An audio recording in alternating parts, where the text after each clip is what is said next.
नमस्कार, जय हिंद दोस्तों। आपका अपने यूट्यूब चैनल मिशन में पीएससी में बहुत बहुत स्वागत है। दोस्तों, जैसा कि आप लोगों को पता होगा 71 बीपीएससी अब बहुत नज़दीक आ चुका है।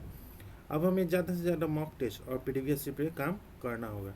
इसी कड़ी में हम आप लोगों के लिए मार्केट में जितने भी टेस्ट सीरीज चल रहे हैं सभी का यहाँ पर डिस्कशन करवाया जा रहा है। साथ ही साथ आपको पीडीएफ भी प्रोवाइड करवाया जा रहा है। अगर आपको पीडीएफ चाहिए तो आप हमारे टेलीग्राम लिंक से जुड़ सकते हैं। टेलीग्राम का लिंक जो है वो इस वीडियो के डिस्क्रिप्शन में दिया गया है। आप वहाँ से जाके ज्वाइन कर लीजिए टेलीग्राम, आपको पीडीएफ प्रोवाइड करवाया जाएगा।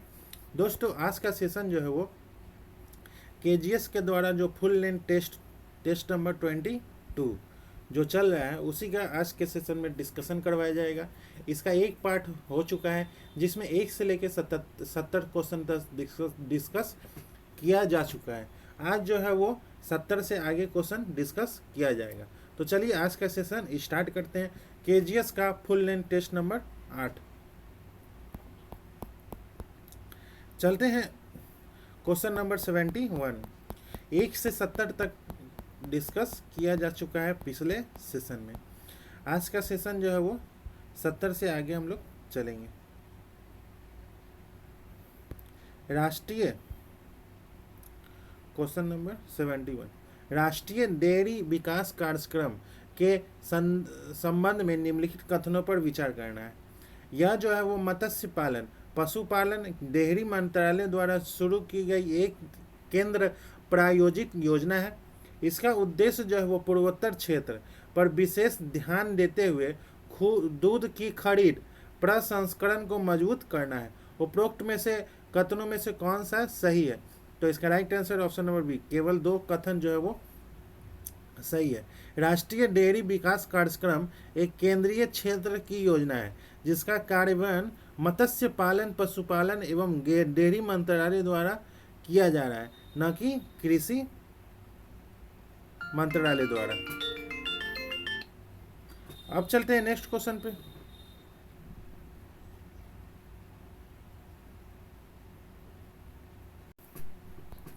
अब चलते हैं नेक्स्ट क्वेश्चन पे। क्वेश्चन नंबर 72 विमानन क्वेश्चन नंबर 72 विमान वस्तुओं में हितों का संरक्षण विधेयक जो है 2025 भारत के विमानन कानूनों को किस अंतर्राष्ट्रीय समझौते के अनुरूप बनाने के लिए प्रारूपित किया गया है? तो इसका right answer option number D, Cape Town convention. अब चलते हैं नेक्स्ट क्वेश्चन पे। क्वेश्चन नंबर 73 भारत के मत्स्य पालन क्षेत्र के संबंध में निम्नलिखित कथनों पर विचार करना है। भारत जो है वो दुनिया का तीसरा सबसे बड़ा मछली उत्पादक देश बन गया है। दूसरा जो वैश्विक मछली उत्पादन में इस क्षेत्र का लगभग 8% योगदान है। उपरोक्त में से कितने कथन जो है वो सही है? तो इसका right answer option number C, 1 और 2 दोनों कथन जो है वो इसका सही है। अब चलते हैं नेक्स्ट क्वेश्चन पे। क्वेश्चन नंबर 74 निम्नलिखित में से कौन भारत में पुनः बीमा परिचालन शुरू करने के लिए IRDAI की स्वीकृति प्राप्त करने वाली पहली निजी कंपनी बन गई है? कौन बनी है? तो इसका right answer option number A, value एटिसली। अब चलते हैं नेक्स्ट क्वेश्चन पे। क्वेश्चन नंबर 75 अश्विनी के संबंध में निम्नलिखित कथनों पर विचार करना है। यह एक सॉलिड स्टेट तकनीक पर आधारित सक्रिय रूप से इलेक्ट्रॉनिक स्कैन किया जाने वाला फेज्ड एरे रडार है। इसे रक्षा अनुसंधान एवं विकास संगठन द्वारा स्वदेशी रूप से विकसित किया गया है। इन उपयुक्त में से कौन से गलत है? तो इसका right answer option number D, ना तो 1 ना ही 2 गलत है, दोनों सही है। अब चलते हैं नेक्स्ट क्वेश्चन पे। क्वेश्चन नंबर 76 किस देश ने गोल्डन डोम मिसाइल रक्षा प्रणाली के निर्माण का प्रस्ताव रखा है? इजराइल, संयुक्त राष्ट्र अमेरिका, कनाडा या चीन? तो इसका right answer option number B, संयुक्त राष्ट्र अमेरिका। अब चलते हैं नेक्स्ट क्वेश्चन पे। क्वेश्चन नंबर 77 हाल ही में किस देश ने पहली अंतर्राष्ट्रीय AI सुरक्षा रिपोर्ट 2025 जारी की है? कौन सा देश है? संयुक्त राष्ट्र अमेरिका, यूनाइटेड किंगडम, कनाडा या फ्रांस? तो इसका right answer option number B United Kingdom. अब चलते हैं नेक्स्ट क्वेश्चन पे, क्वेश्चन नंबर 78। निम्नलिखित में से किसे ठंडी महासागरीय धाराएं माना जाता है? अगुलास, क्रोएशिया, हम्बोल्ट या वेनेगुला। तो उपरोक्त में से नीचे दिए कुट का प्रयोग करके सही उत्तर का चयन करना है। किसे ठंडी महासागरीय धाराएं माना जाता है? तो इसका right answer option number C. Option number C मतलब 3 और 4। 3 और 4 को ठंडी महासागरीय धाराएं माना जाता है, हम्बोल्ट और वेनेगुला। अगुलास और क्रोएशिया यह एक गर्म महासागरीय धाराएं हैं। अब चलते हैं नेक्स्ट क्वेश्चन पे, क्वेश्चन नंबर 79। आल्प्स, एंडीज और हिमालय जो है वो किसके उदाहरण है? युवा पर्वत, वलित पर्वत, ब्लॉक पर्वत, पुराने वर पर्वत। तो इसका राइट आंसर है ऑप्शन नंबर बी वलित पर्वत। आल्प्स, एंडीज और हिमालय जो है वो वलित पर्वतों के उदाहरण है। ये पर्वत श्रृंखलाएं टेक्टोनिक प्लेटों के टकराने से बनी है, जिससे पृथ्वी की परपटी उखड़ गई है और मुड़ गई है। अब चलते हैं नेक्स्ट क्वेश्चन पे, क्वेश्चन नंबर 80। राणा प्रताप सागर और गांधी सागर जल विद्युत परियोजना निम्नलिखित में किस नदी पर है? चंबल, कावेरी, गोदावरी या सतलुज। तो इसका राइट आंसर ऑप्शन नंबर ए चंबल नदी पे है। राणा प्रताप सागर बांध जो है वो राजस्थान के रावट भाटा में चंबल नदी पर बना एक 53.8 मीटर ऊंचा गुरुत्वीय चिनाई बांध है। यह नदी पर एकीकृत प्रपात विकास योजना का हिस्सा है। अब चलते हैं नेक्स्ट क्वेश्चन पे, क्वेश्चन नंबर 81। जनजातीय और उनके संबंधित क्षेत्रों के निम्नलिखित युग्मों पर विचार करना है। भोटिया जो है वो त्रिपुरा, गुज्जर जो है वो उत्तर प्रदेश, डफला जो है वो अरुणाचल प्रदेश, कोटा जो है वो राजस्थान। निम्नलिखित में से कितने युग्म जो है वो सम्मिलित है? तो भोटिया जो है वो त्रिपुरा नहीं होगा, भोटिया जो है वो उत्तराखंड, हिमाचल प्रदेश, सिक्किम। उत्तराखंड, हिमाचल प्रदेश, सिक्किम। और गुज्जर जो है वो जम्मू कश्मीर, हिमाचल प्रदेश, उत्तराखंड और उत्तर प्रदेश, ये सही है। डपला जो है वो डफला, अरुणाचल प्रदेश, ये भी सही है। कोटा जो है वो तमिलनाडु होगा, ना कि राजस्थान, तमिलनाडु।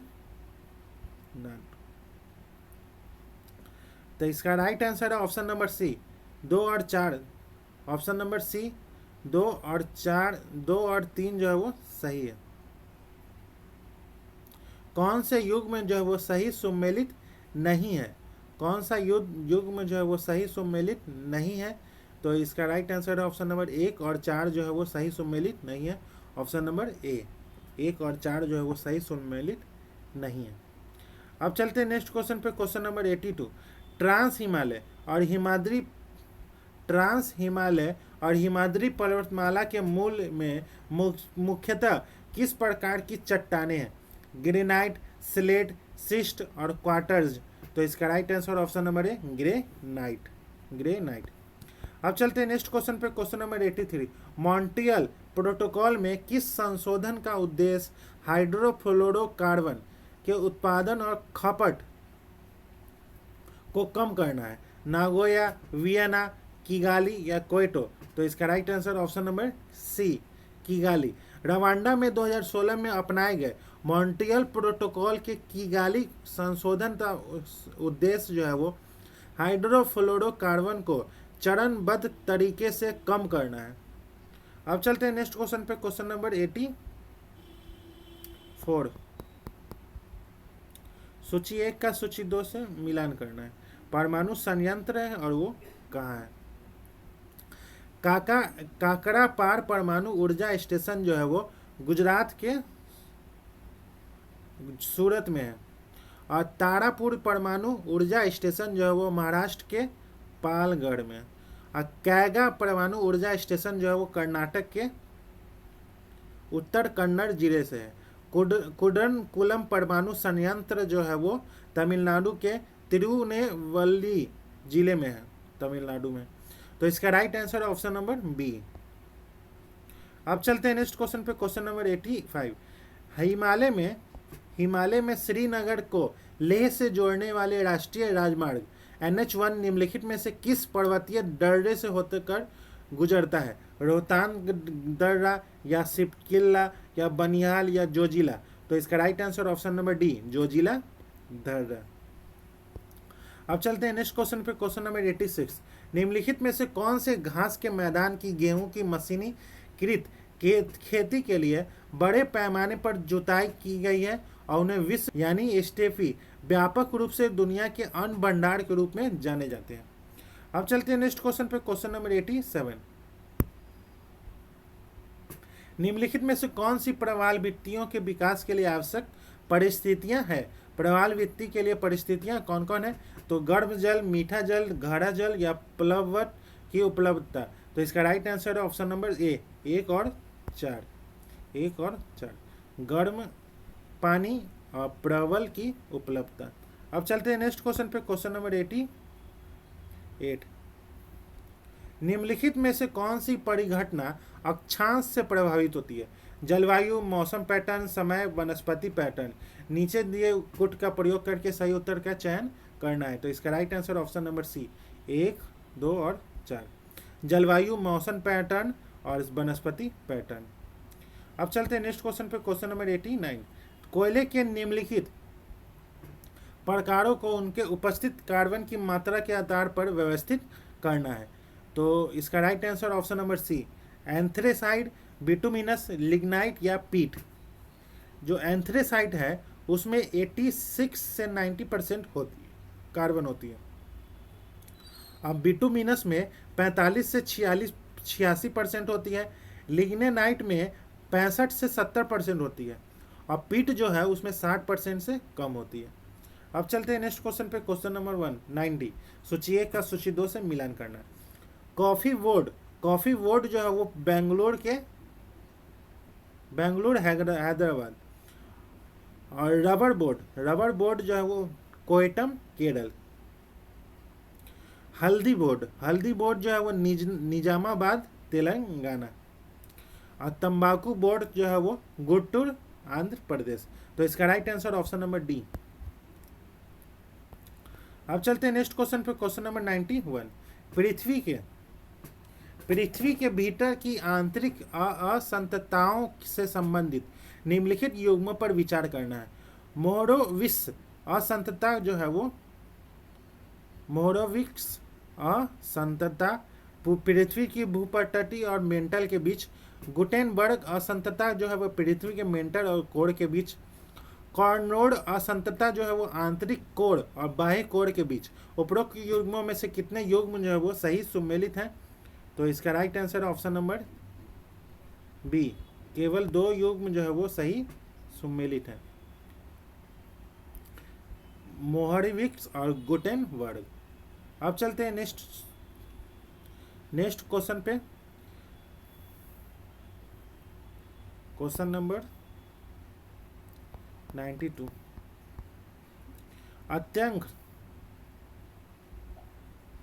Question number 92।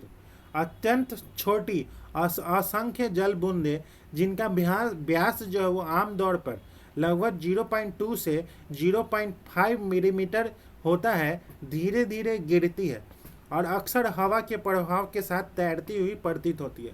उपरोक्त वाक्यांश में निम्नलिखित में से किस प्रकार के वर्षा का उल्लेख किया गया है? राइम, दूंद, ओस या बूंदा बूंदी? तो इसका right answer option number B, दूंद। इसका right answer option number D, बूंदा बूंदी। ऑप्शन नंबर डी, बूंदा बूंदी। अब चलते हैं नेक्स्ट क्वेश्चन पे, क्वेश्चन नंबर 93। जैव ईंधन के प्रकारों और उनके स्रोतों से संबंधित निम्नलिखित युग्मों पर विचार करना है। प्रथम पीढ़ी का जो जैव ईंधन है वो पारंपरिक जैव ईंधन है और द्वितीय पीढ़ी का जैव ईंधन जो है वो अखाद्य जैव ईंधन है। तृतीय पीढ़ी का जैव ईंधन जो है वो आनुवांशिक रूप से संशोधित जैव ईंधन है। उपरोक्त युग्मों में से कितने युग्म जो है वो सही सुमेलित है? तो इसका right answer option number C, B, 2 युग्म जो है वो सही सुमेलित है। अब चलते हैं नेक्स्ट क्वेश्चन पे, क्वेश्चन नंबर 94। निम्नलिखित में से निम्नलिखित में से कौन सी गैसें जो हैं वो सीधे तौर पर ग्रीन हाउस गैसों की श्रेणी में नहीं आते हैं? कौन सा गैस है? Carbon dioxide, methane, sulphur, hexa fluoride या नाइट्रोजन डाइऑक्साइड? तो इसका राइट आंसर है option number D, nitrogen dioxide. अब चलते हैं नेक्स्ट क्वेश्चन पे, क्वेश्चन नंबर 95। उत्तरी भारत में शीतकालीन वर्षा का मुख्य कारण निम्नलिखित में से क्या हो सकता है? दक्षिण पश्चिम मानसून, उत्तर पूर्वी व्यापारिक पवने, पश्चिमी विक्षोभ या लौटता हुआ मानसून? तो इसका राइट आंसर है ऑप्शन नंबर सी, पश्चिमी विक्षोभ। अब चलते हैं नेक्स्ट क्वेश्चन पे, क्वेश्चन नंबर 96। निम्नलिखित में से किस वर्ष केंद्रीय प्रदूषण नियंत्रण बोर्ड की स्थापना की गई? 1970, 1972, 1976, 1974? तो इसका right answer option number D, 1976 में। केंद्रीय प्रदूषण नियंत्रण बोर्ड का गठन जो है वो 1970 में, 76, 74 में अधिनियमित जल अधिनियम के तहत किया गया था। अब चलते हैं नेक्स्ट क्वेश्चन पे, क्वेश्चन नंबर 97। रेत के संबंध में निम्नलिखित कथनों पर विचार करना। संयुक्त राष्ट्र पर्यावरण कार्यक्रम के अनुसार रेत दुनिया में पानी और तेल के बाद तीसरा सबसे बड़ा अधिक दोहन किया जाने वाला प्राकृतिक संसाधन है। खान और खनिज अधिनियम 1957 के तहत रेत को एक प्रमुख खनिज के रूप में वर्गीकृत किया गया है। उपरोक्त कथनों में से कितने कथन जो है वो सही है? तो इसका right answer option number D, जो है वो दोनों कथन जो है वो गलत है। संयुक्त राष्ट्र पर्यावरण कार्यक्रम की हालिया रिपोर्ट के अनुसार रेत जो है वो वास्तव में पानी के बाद दुनिया में दूसरा सबसे अधिक शोषित प्राकृतिक संसाधन है, न कि पानी और तेल के बाद। पहला पानी है, दूसरा रेत है, न कि तेल है, तो ये गलत है। और खान एवं खनिज अधिनियम 1957 के अंतर्गत रेत को एक लघु खनिज के रूप में वर्गीकृत किया गया है। एक लघु, प्रमुख नहीं, लघु खनिज के रूप में वर्गीकृत किया गया है। दोनों उत्तर जो है उसका गलत है, इसलिए इसका right answer option number D होगा। अब चलते हैं नेक्स्ट क्वेश्चन पे, क्वेश्चन नंबर 98। Question number 98। दुनिया के पहले क्रायोजन में प्रवाल शिशुओं को सफलतापूर्वक निम्नलिखित में से किस स्थान पर बसाया गया था? लाल सागर द्वीप, Maldives atoll, Great Barrier Reef या लक्षद्वीप द्वीप समूह? तो इसका right answer option number C, Great Barrier Reef, जो कि ऑस्ट्रेलिया में, उत्तर पूर्वी ऑस्ट्रेलिया के तट पे है। अब चलते हैं नेक्स्ट क्वेश्चन पे, क्वेश्चन नंबर 99। हाल ही में किस देश ने दुनिया की सबसे बड़ी संपीड़ित पवन ऊर्जा भंडार सुविधा का पूर्ण वाणिज्यिक संचालन किया है? जर्मनी, संयुक्त राष्ट्र अमेरिका, भारत और चीन? तो इसका राइट आंसर है ऑप्शन नंबर डी, चीन। अब चलते हैं नेक्स्ट क्वेश्चन पे, क्वेश्चन नंबर 100। शिकारी देवी वन्यजीव अभ्यारण्य जो हाल ही में नामिक इको सेंसिटिव जोन से घिरा हुआ है, किस भारतीय राज्य में स्थित है? उत्तराखंड में, हिमाचल प्रदेश, जम्मू कश्मीर या महाराष्ट्र में? तो इसका राइट आंसर है option number B, Himachal Pradesh में है। अब चलते हैं नेक्स्ट क्वेश्चन पे, क्वेश्चन नंबर 101। किस भारतीय संस्थान ने हरित हाइड्रोजन उत्पादन को बढ़ाने के लिए एक नवीन हेटेरोस्टर उत्प्रेरक विकसित किया है? कौन है वो? तो इसका राइट आंसर ऑप्शन नंबर ए, नैनो विज्ञान एवं प्रौद्योगिकी संस्थान INST मोहाली। अब चलते हैं नेक्स्ट क्वेश्चन पे, क्वेश्चन नंबर 102। रोजगार से जुड़ी प्रोत्साहन योजना के संबंध में निम्नलिखित कथनों पर विचार करना है। योजना के भाग ए के अंतर्गत 1 लाख तक के वेतन वाले पहली बार नौकरी आने वाले कर्मचारी 2 किस्तों में 1 महीने का EPF वेतन जो है वो प्राप्त करने के पात्र हैं। भाग बी के अंतर्गत सभी क्षेत्रों के नियोक्ता अतिरिक्त रोजगार बनाए रखने के लिए 4 वर्षों तक के प्रोत्साहन के पात्र हैं।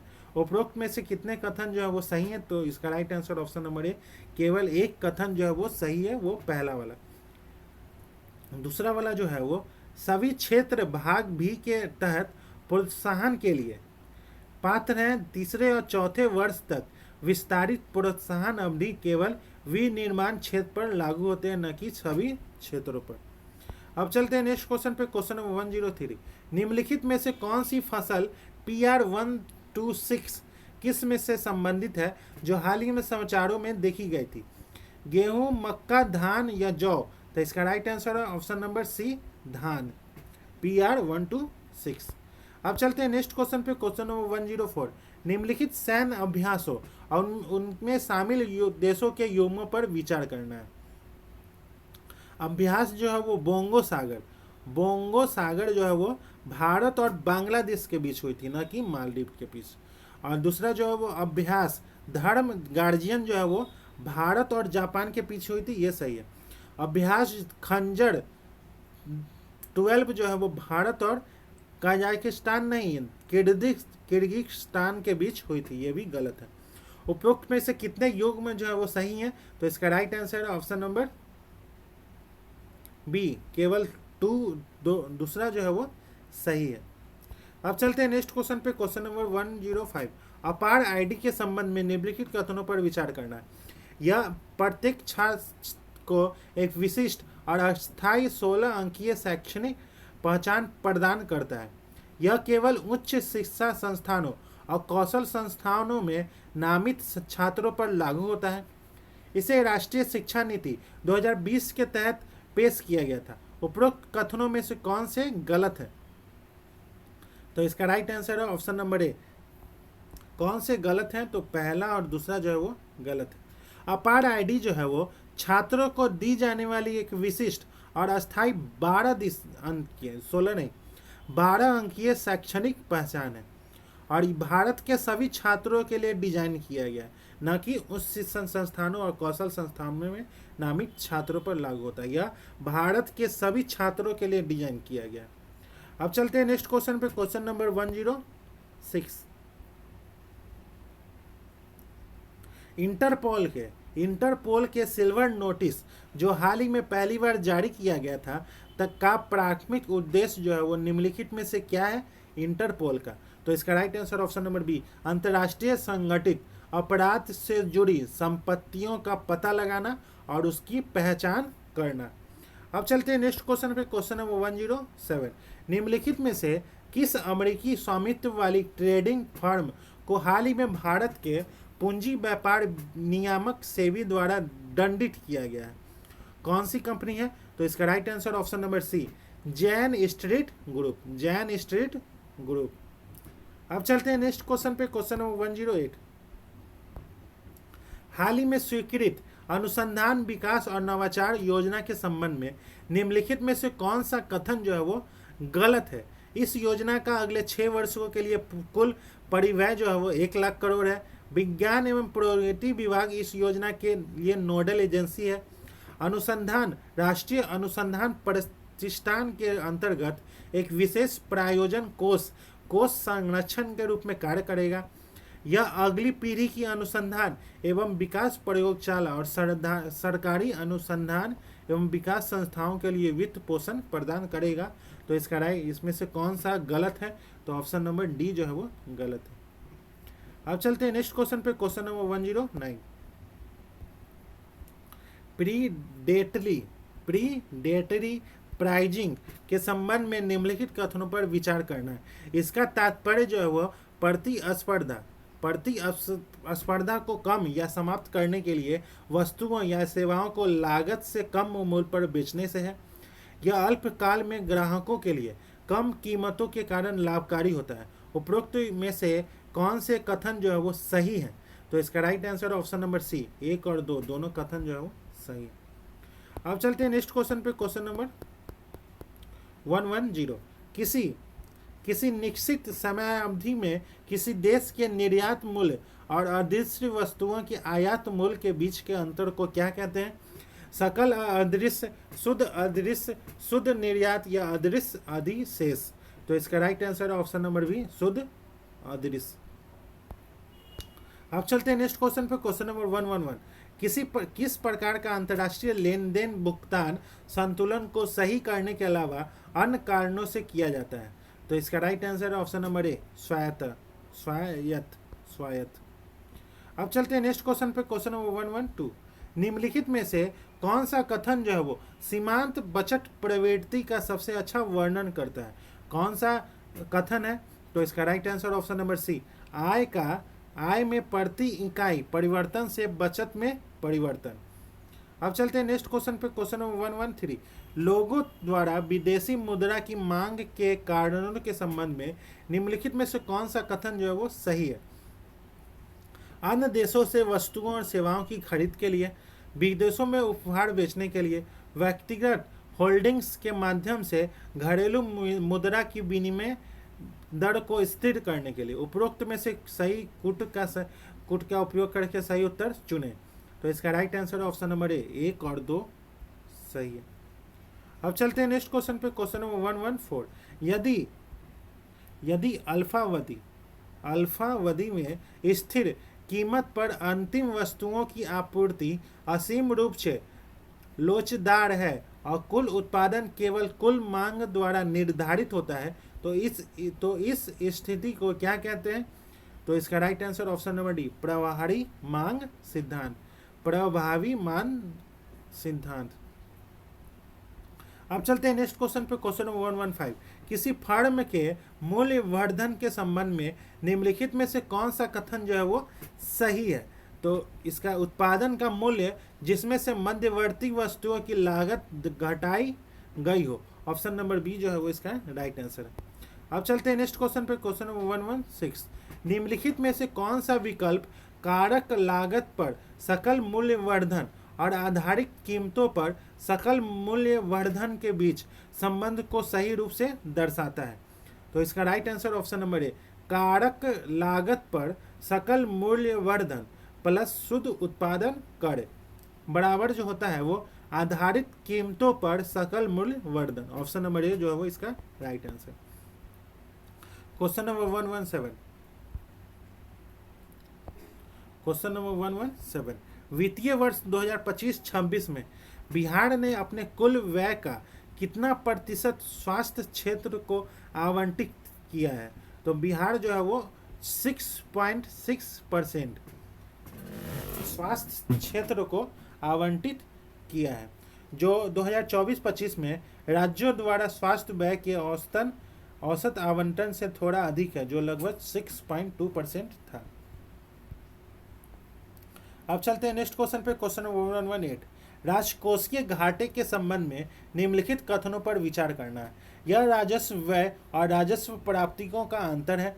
बिहार बजट 2025-26 में राजकोषीय घाटा जीएसडीपी का 3% अनुमानित है। उपरोक्त में से कितने कथन जो है वो सही हैं? तो इसका right answer option number B, केवल 2 कथन जो है वो सही है। राजकोषीय घाटा केवल राजस्व व्यय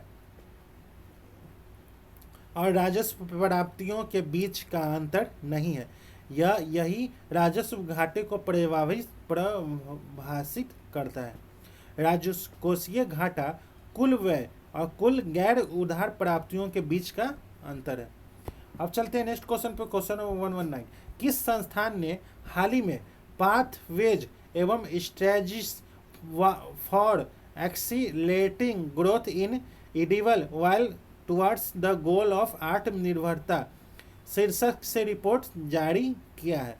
कौन सा को है? तो इसका राइट आंसर है ऑप्शन नंबर सी, नीति आयोग। अब चलते हैं नेक्स्ट क्वेश्चन पे, क्वेश्चन नंबर 120। निम्नलिखित में से कौन सा भारत का सबसे बड़ा बहुराज्यीय सहकारी बैंक है? कौन सा है? तो इसका right answer option number D, Saraswat bank. अब चलते हैं क्वेश्चन नंबर 121। गंडक नदी के बारे में निम्नलिखित में से कौन से कथन जो है वो सही है? गंडक नदी को नारायणी के नाम से भी जाना जाता है। यह जयनगर में बिहार में प्रवेश करती है। यह गंगा नदी की बाईं ओर की सहायक नदियां हैं। उपरोक्त में से कितने कथन जो है वो सही हैं? तो इसका राइट आंसर ऑप्शन नंबर ए, 1 और 3 जो है वो कथन सही है।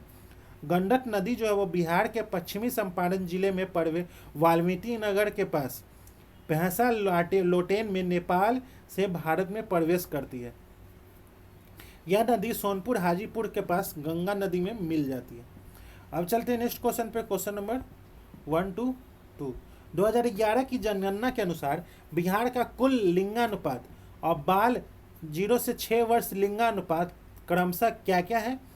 तो इसका right answer option number C, 918 और 935। अब चलते हैं नेक्स्ट क्वेश्चन पे, क्वेश्चन नंबर 1 2 3। निम्नलिखित में से कौन से पक्षी अभयारण्य या वन्यजीव अभयारण्य बिहार में? गौतम बुद्ध वन्यजीव अभयारण्य, उदवा झील पक्षी अभयारण्य, रजौली वन्यजीव अभयारण्य या भीम बांध वन्यजीव अभयारण्य, कौन सा बिहार में है? तो सही उत्तर का चयन करना है। तो इसका राइट आंसर है ऑप्शन नंबर सी, 1 2 और 4। जो गौतम बुद्ध वन्यजीव अभयारण्य है वो बिहार के गया जिले में है, और उधवा झील वन्यजीव अभयारण्य जो है वो यह बिहार में नहीं बल्कि झारखंड के साहिबगंज जिले में है, और रजौली वन्यजीव अभयारण्य जो है वो बिहार के नवादा जिले में है, और भीम बांध वन्यजीव अभयारण्य जो है वो बिहार के मुंगेर जिले में है। तो इसका राइट आंसर है ऑप्शन नंबर सी, 1 3 और 4। 1 3 और 4। दूसरा जो है वो झारखंड में उदवा झील पश्चिम अभयारण्य। अब चलते हैं नेक्स्ट क्वेश्चन पर, क्वेश्चन नंबर 1 2 4। बिहार का निम्नलिखित में से कौन सा शहर जो है वो रासायनिक उद्योगों का मुख्य केंद्र है? कौन सा शहर है? राजगीर, बरौनी, भागलपुर या डुमराव? तो इसका right answer option number B, Barauni. Bihar का प्रमुख औद्योगिक शहर है जो विशेष रूप से रासायनिक और पेट्रोकेमिकल उद्योगों के लिए प्रसिद्ध है। Barauni refinery, Barauni thermal power station, Barauni उर्वरक का कारखाना आदि यहाँ स्थापित है। अब चलते हैं नेक्स्ट क्वेश्चन पे, क्वेश्चन नंबर 1 2 5। निम्नलिखित में से कौन सा युग में जो है वो सही सुमेल? मोकामा में क्या है? मारगाली के डब्बे। जमालपुर जो है वो रेलवे इंजन मरम्मत करना जो है वो जमालपुर। ओबड़ा जो है वो कालीन निर्माण उद्योग, और लखीसराय जो है वो सिंदूर कारखाना। तो इसका राइट आंसर ऑप्शन नंबर ए। कितने युग सही, इसमें से कौन सा युग में है जो सही सुमेलित है? तो केवल 3 और 4 जो है वो सही सुमेलित है। अब चलते हैं नेक्स्ट क्वेश्चन पे, क्वेश्चन नंबर 1 2 6। बिहार के निम्नलिखित भौगोलिक क्षेत्रों को पूर्व से पश्चिम की ओर व्यवस्थित करना है। पूर्व से पश्चिम की ओर, पहले जो है वो अररिया का मैदान, बेतिया का मैदान, जमुई बेसिन, राजगीर की पहाड़ियाँ। तो सही उत्तर का चयन करना है। तो इसका राइट आंसर है ऑप्शन नंबर बी, 1 3 4 2। अररिया का मैदान, जमुई बेसिन, राजगीर की पहाड़ियाँ, उसके बाद बेतिया का मैदान। अब चलते हैं नेक्स्ट क्वेश्चन पे, क्वेश्चन नंबर 1 2 7। निम्नलिखित में से कौन सा 7 निश्चय भाग 2 आत्मनिर्भर बिहार का मुख्य उद्देश्य और संकल्प नहीं है? कौन सा नहीं है? सक्षम महिला, हर खेत तक सिंचाई का पानी, हर घर तक बिजली, या युवा शक्ति बिहार की प्रगति। तो इसका right answer option number C, हर घर तक बिजली जो है वो 7 निश्चय भाग 2 में नहीं है। अब चलते हैं नेक्स्ट क्वेश्चन पे, क्वेश्चन नंबर 1 2 8। 2011 की जनगणना के अनुसार बिहार के किन जिलों में लिंगानुपात क्रमशः सबसे अधिक और सबसे कम है? गोपालगंज, मुंगेर या सिवान, भागलपुर या मधेपुरा, जमुई या गोपालगंज या सिवान? तो इसका राइट आंसर है ऑप्शन नंबर ए, गोपालगंज और मुंगेर। गोपालगंज में जो है बिहार का लिंगानुपात जो है वो 918 है। बिहार में सबसे अधिक लिंगानुपात जो है वो गोपालगंज में 1021, और सबसे कम जो है वो मुंगेर में 876। अब चलते हैं नेक्स्ट क्वेश्चन पे, क्वेश्चन नंबर 1 2 9। सत्येंद्र प्रसाद सिन्हा के संबंध में निम्नलिखित कथनों पर विचार करना है। वह बिहार के राज्यपाल के रूप में सेवा करने वाले भारतीय मूल के कुछ दूसरे व्यक्ति थे। प्रथम विश्व युद्ध की समाप्ति के बाद उन्हें लॉर्ड की उपाधि प्रदान की गई थी। उपरोक्त में से कितने कथन जो है वो सही है? तो इसका right answer option number B, केवल 2 कथन जो है वो सही है। जो 1920 में लॉर्ड सत्येंद्र प्रसाद सिन्हा को बिहार और उड़ीसा का राज्यपाल नियुक्त किया था, जिससे वह इस भारतीय प्रांत का नेतृत्व करने वाले पहले भारतीय बन गए थे, ना कि दूसरे। अब चलते हैं नेक्स्ट क्वेश्चन पे, क्वेश्चन नंबर 1 2 1 3 0। निम्नलिखित कथनों पर विचार करना है। बिहार के लोकसभा के लिए कुल 40 सदस्य चुने जाते हैं।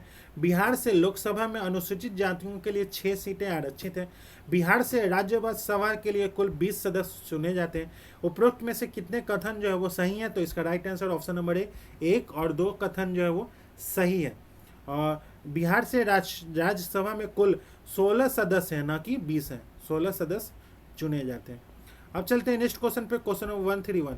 किस मुगल शासक के शासनकाल में ईरानी यात्री मोहम्मद सादिक ने बिहार की यात्रा की थी? बाबर, हुमायूं, अकबर या जहांगीर? तो इसका राइट आंसर है ऑप्शन नंबर डी, जहांगीर। अब चलते हैं नेक्स्ट क्वेश्चन पे, क्वेश्चन नंबर 132। निम्नलिखित में से कौन बिहार में गठित होमरूल लीग शाखा का सचिव था? मौलाना मजहर उल हक चंद्रवंशी सहाय, वज्र किशोर प्रसाद या एडवर्ड गेट? तो इसका राइट आंसर है option number B, Chandravanshi Sahay, Chandravanshi Sahay. Bharat में होम रूल आंदोलन वर्ष 1916 में शुरू हुआ था। 16 दिसंबर 1916 को पटना में मजहरुल हक के नेतृत्व में एक बैठक के बाद बिहार में भी होम रूल की एक शाखा स्थापित की गई। इसमें सचिव जो है वो चंद्रवंशी सहाय थे और वैद्यनाथ नारायण सिंह जो थे वो अध्यक्ष, वैद्यनाथ नारायण सिंह भी सचिव थे और अध्यक्ष जो है वो मजहरुल हक थे। अब चलते हैं नेक्स्ट क्वेश्चन पर, क्वेश्चन नंबर 133। वर्ष 1918 में मुंबई में आयोजित भारतीय राष्ट्रीय कांग्रेस के विशेष अधिवेशन की अध्यक्षता बिहार के किस व्यक्ति ने की थी? तो इसका right answer option number A, Hasan Imam. Hasan इमाम जो है वो का जन्म पटना में हुआ था। उन्होंने भारत के प्रतिष्ठित वकीलों में से एक माना जाता था। 1918 में भारतीय राष्ट्रीय कांग्रेस ने माउंटेस्क्यू चेम्सफोर्ड रिपोर्ट पर विचार विमर्श के लिए मुंबई में एक विशेष अधिवेशन बुलाया था, जिसकी अध्यक्षता जो है वो हसन इमाम ने की थी। उन्होंने 1927 में बिहार में साइमन कमीशन के बहिष्कार और खिलाफत आंदोलन में अग्रणी भूमिका निभाई थी। अब चलते हैं नेक्स्ट क्वेश्चन पे, क्वेश्चन नंबर 134। निम्नलिखित में से किस ग्रंथ में अंग महाजनपद का पहला उल्लेख मिलता है? तो इसका right answer option number D, Atharvaveda, Atharvaveda. अब चलते हैं क्वेश्चन नंबर 135। कर्पूरी ठाकुर से संबंधित निम्नलिखित में से कौन सा कथन जो है वो गलत है? उनका जन्म जो है वो 24 जनवरी 1924 को पिटोसिया में हुआ था, ये सही है। मुख्यमंत्री बनने के बाद उन्होंने मुंगेरी लाल आयोग की रिपोर्ट को लागू किया और राज्य की नौकरियों में आरक्षण लागू किया, सही है। वर्ष 1979 में उन्होंने बिहार के मुख्यमंत्री का पद संभाला था। 17 फरवरी 1988 को दिल का दौरा पड़ने से 64 वर्ष की आयु में उनका मृत्यु हो गया था। कर्पूरी ठाकुर जो है वो 2 बार बिहार के मुख्यमंत्री रहे। पहला जो है वो 1970 में से 1971 और दूसरी बार 1977 से 1969। तो इसका राइट सी जो है वो ये गलत है। उन्हें वर्ष 2024 में मरणोपरांत भारत रत्न से सम्मानित किया गया था। तो इसका ऑप्शन जो सी जो है वो गलत है। इसमें पूछ रहा है कौन सा कथन जो है वो गलत है, तो सी। अब चलते हैं नेक्स्ट क्वेश्चन पे, क्वेश्चन नंबर 136। किस मध्यकालीन पुस्तक में यह उल्लेख है कि शेरशाह ने पटना में एक किला बनवाया था? कौन सा है पुस्तक में उल्लेख है? तो इसका राइट है ऑप्शन नंबर ए, तारीख ए दाऊदी। शेरशाह ने पटना में एक किला बनवाया और वर्ष 1541 में इसे राजधानी घोषित किया। इस निर्माण और पटना को राजधानी बनाने का उल्लेख अब्दुल्ला की ऐतिहासिक कृति तारीख ए दाऊदी में मिलता है। अब चलते हैं नेक्स्ट क्वेश्चन पे, क्वेश्चन नंबर 137। बिहार का तत्कालीन उप राज्यपाल कौन था जिसने चंपारण सत्याग्रह के दौरान गांधी जी को वार्ता के लिए आमंत्रित किया था? उस समय उप राज्यपाल कौन थे? तो Edward Gait, option number A. अब चलते हैं नेक्स्ट क्वेश्चन पे, क्वेश्चन नंबर 138। बिहार विधानसभा के प्रथम अध्यक्ष जो थे वो कौन थे? बिहार विधानसभा के प्रथम अध्यक्ष जो थे वो रामदयालु सिंह थे, रामदयालु सिंह। बिहार विधानसभा के प्रथम अध्यक्ष रामदयालु सिंह थे। अशोक चक्र से सम्मानित होने वाले बिहार के पहले व्यक्ति रणधीर वर्मा थे, अशोक चक्र से। और बलिराम भगत बिहार से लोकसभा के अध्यक्ष बनने वाले पहले व्यक्ति थे। और सर फजल अली पटना उच्च न्यायालय के पहले भारतीय मुख्य न्यायाधीश थे। अब चलते हैं क्वेश्चन नंबर 139। असहयोग आंदोलन के दौरान बिहार में कृषकों का नेतृत्व निम्नलिखित में से किसके द्वारा किया गया था? तो इसका right answer option number B, Swami Vidyanand, Swami Vidyanand. अब चलते हैं क्वेश्चन नंबर 140। पटना लॉन का गांधी मैदान के रूप में नामकरण कब किया गया था? तो इसका भारत के स्वतंत्रता के अवसर पर। महात्मा गांधी की हत्या के बाद भारत की स्वतंत्रता की पहली वर्षगांठ से ठीक पहले उनकी स्मृति में माकीपुर मैदान, जिसे पटना लॉन के नाम से भी जाना जाता है, का नाम बदलकर गांधी मैदान कर दिया गया। अब चलते हैं नेक्स्ट क्वेश्चन पे, क्वेश्चन नंबर 141 का ऑप्शन ए जो है वो सही है। क्वेश्चन नंबर 142 का ऑप्शन ए जो है वो सही है। क्वेश्चन नंबर 143 का ऑप्शन डी जो है वो सही है। क्वेश्चन नंबर 143 का ऑप्शन डी जो है वो सही है। क्वेश्चन नंबर 144 का ऑप्शन नंबर डी जो है वो सही है। क्वेश्चन नंबर 145 का ऑप्शन डी जो है वो सही है। क्वेश्चन नंबर 146 का ऑप्शन ए जो है वो सही है। क्वेश्चन नंबर 147 का ऑप्शन बी जो है वो सही है। क्वेश्चन नंबर 148 का ऑप्शन बी जो है वो सही है। क्वेश्चन नंबर 149 का ऑप्शन डी जो है वो सही है। क्वेश्चन नंबर 150 का ऑप्शन सी जो है वो सही है। ऑप्शन सी जो है वो सही है। दोस्तों आज का सेशन यहीं समाप्त होता है, जिसमें हम लोगों ने ये खान सर के द्वारा जो उनका फुल लेंथ टेस्ट नंबर 22, आप हमारे टेलीग्राम लिंक से जुड़ सकते हैं। टेलीग्राम का लिंक जो है वो इस वीडियो के डिस्क्रिप्शन में है। दोस्तों और भी टेस्ट सीरीज के डिस्कशन के लिए आप इस चैनल से जुड़ सकते हैं। तब तक के लिए धन्यवाद। मिलते हैं किसी और नेक्स्ट सेशन में। धन्यवाद।